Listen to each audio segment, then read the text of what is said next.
നമ്മൾ വന്ധ്യതയുടെ ട്രീറ്റ്മെന്റ് എടുക്കുന്ന സമയത്ത് പലരും PCOD കാരണം AMH കുറവുള്ളതിന്റെ പേരിൽ IVF ട്രൈ ചെയ്യാൻ വേണ്ടി പോകാറുണ്ട്. ഇങ്ങനെ IVF ട്രൈ ചെയ്യുന്ന ആൾക്കാരുടെ അടുത്ത് എനിക്ക് പേഴ്സണലി ഒരു ക്വസ്റ്റ്യൻ ചോദിക്കാനുണ്ട്.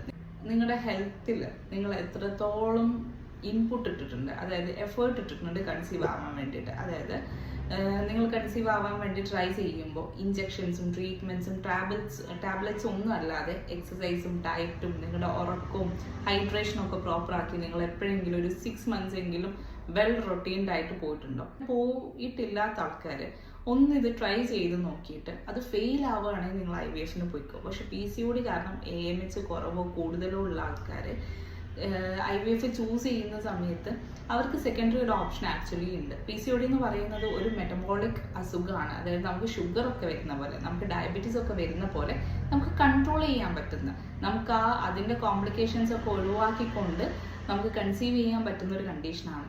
അങ്ങനെയുള്ളപ്പോൾ നമുക്ക് ചെയ്യാൻ പറ്റുന്ന കാര്യങ്ങളൊന്നും ചെയ്യാതെ നമ്മൾ IVFലേക്ക് ഡയറക്റ്റ്ലി പോകുന്നത് ശരിക്കും റോങ് അല്ലേ?